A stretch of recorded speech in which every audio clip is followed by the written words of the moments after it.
Hello students, how are you? I hope you all are fine and staying home to keep yourself safe from COVID-19. Students, in the previous module we discussed about the multipurpose river valley projects in India.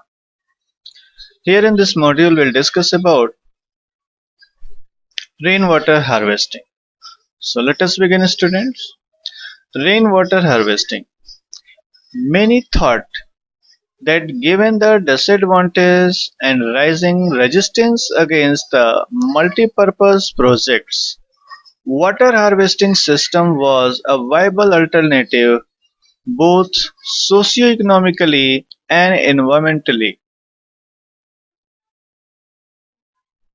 In ancient India, along with the sophisticated hydraulic structures, there existed an extraordinary tradition of water harvesting system.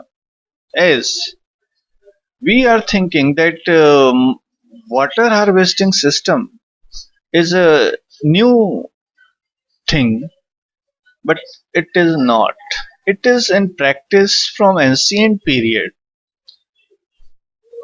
For example, the people had in-depth knowledge of rainfall regime and soil type and developed the wide-ranging technique to harvest rainwater, groundwater, river water, and flood water in keeping with the local ecological conditions and their water needs. As per their needs, as per their living condition, as per their geographical condition, ecological condition, they were having such practices of rainwater harvesting.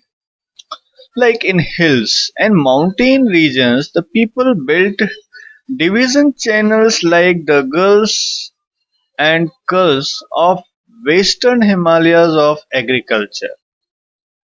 And in this, people divert the water channel which is falling from a height and take it to the region where it is required.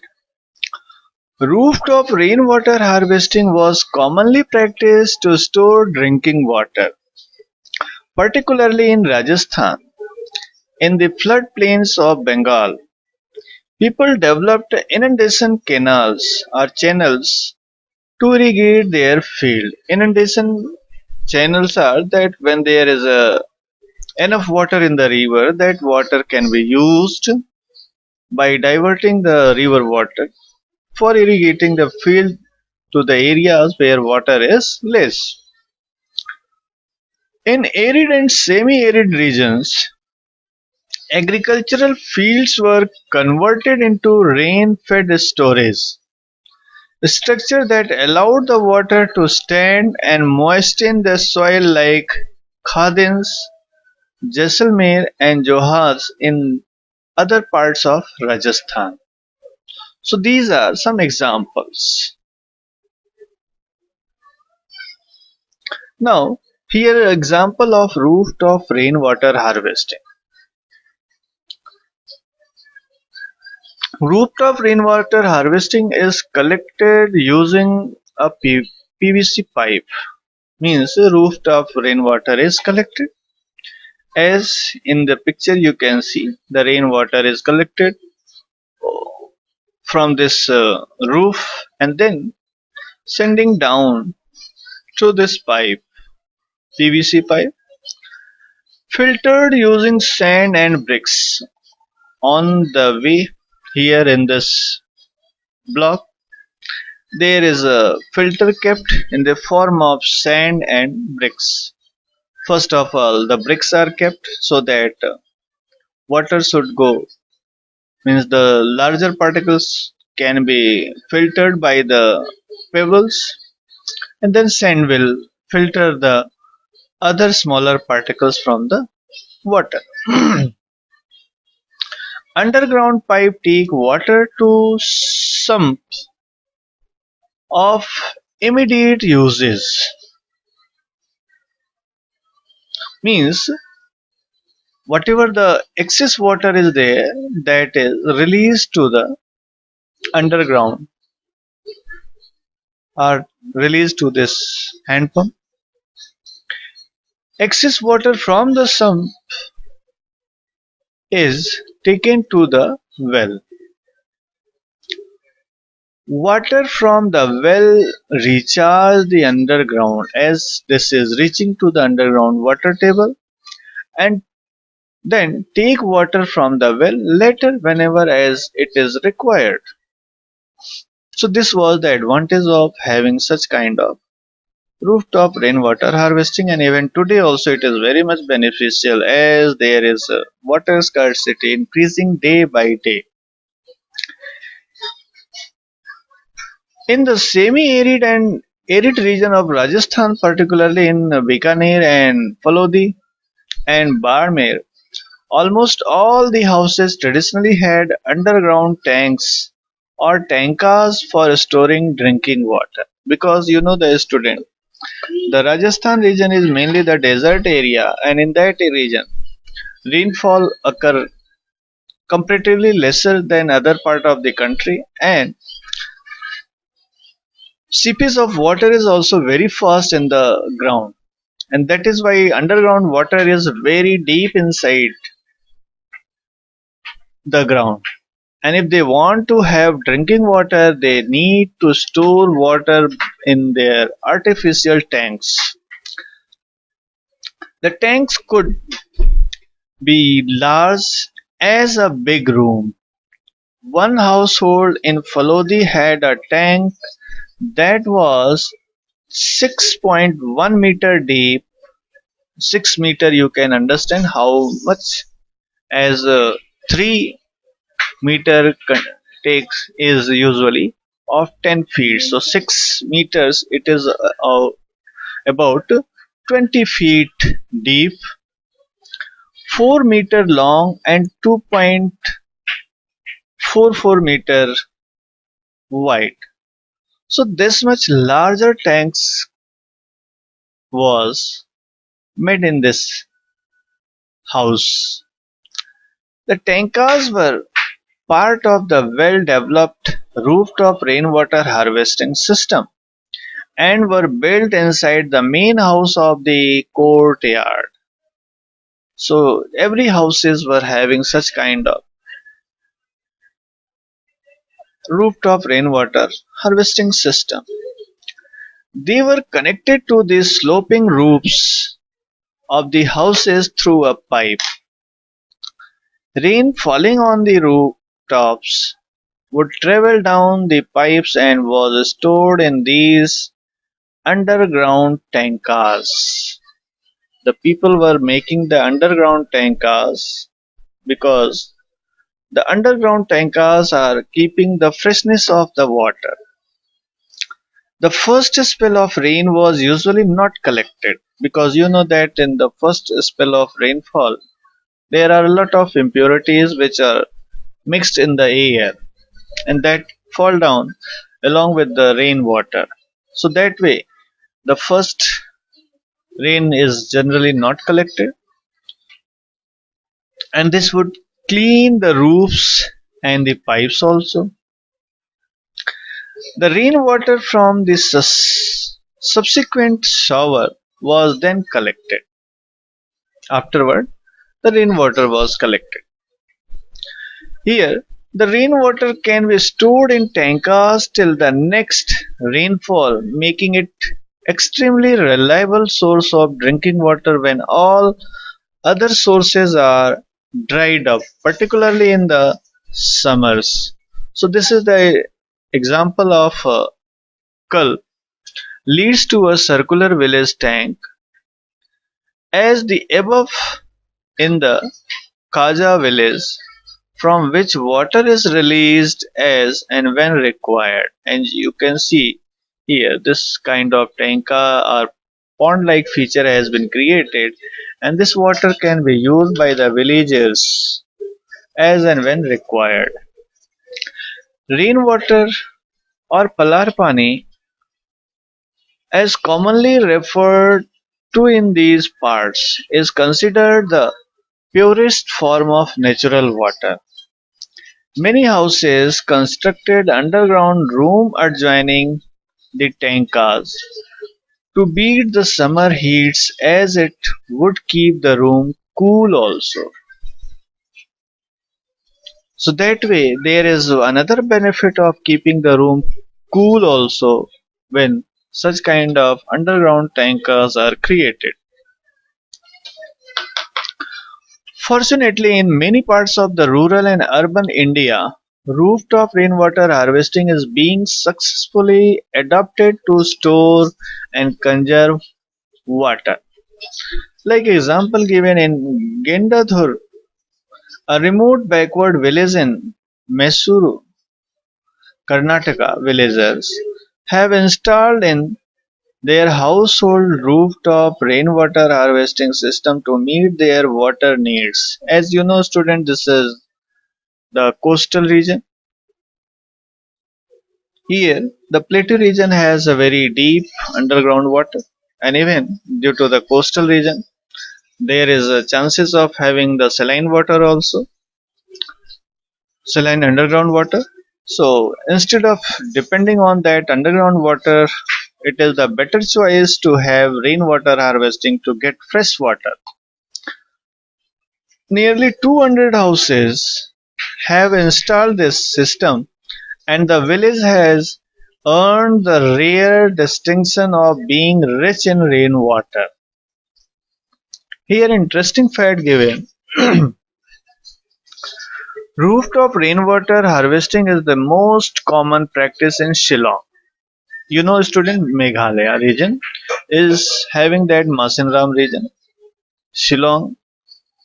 It is interesting because Cherrapunji and Masinram, situated at a distance of 55 km from Shillong and receive highest rainfall in the world. Yet the state capital, Shillong, face acute shortage of water. You can believe it that the wettest place of the world face water scarcity problem. Reason is it is the slope area. High slope is there in that region. And if they don't store the rainwater, all water will come down to the plain region. And underground water possibility is not there due to the hard and uniform rock. So if they will not do this rainwater harvesting, they will face a severe water shortage problem. So nearly every household in the city has a rooftop rainwater harvesting structure.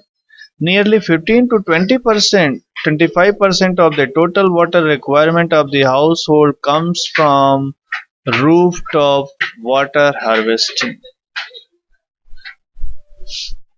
One more interesting fact about Tamil Nadu. Tamil Nadu is the first state in India which has made rooftop rainwater harvesting structure compulsory to all the houses across the state. So in Tamil Nadu region, this is compulsory. Actually, students, you know that Tamil Nadu region uh, con- locality also that if you see the map of India, so Tamil Nadu region is lying in this part, and this Tamil Nadu region generally receives very less rainfall during the monsoon season because due to the presence of the Western Ghat in this area, this Tamil Nadu region lies to the leeward side of this Western Ghat, or you can say rain shadow area, and this is why rainfall occur very less in this region. And if they don't have rainwater harvesting, there is chance of facing water scarcity, and that is why Tamil Nadu state has taken this very important measure, very important step to make it legally compulsory that each and every house should have rainwater harvesting structure, and they are all legal provisions to punish the defaulters also. So that way it is very good step and should be followed by all other states of our country. Now if you see this figure 3.6, For a better understanding of the rooftop rainwater harvesting system which is adopted here, in this picture you can see this pipe is how beautifully placed. Rooftop harvesting was common across the towns and villages of Thar. Rainwater that falls on the sloping roof of the houses is taken through a pipe into an underground tanka, circular hole in the ground,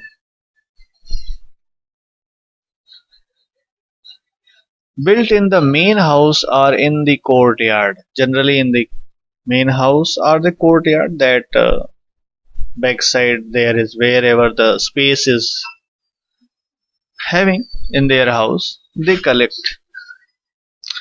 The picture above shows the water being taken from a neighbor's roof, a long pipe. You can see here, house is here, one person's, and taking water from this another house. So here, the neighbor's rooftop has been used for collection of rainwater. The picture shows a hole through which rainwater flows down into an underground tanka, and this way this rainwater harvesting done. Gintathur receives an annual precipitation of 1000 millimeter. 1000 millimeter means about 10 centimeter. No, 100 centimeter.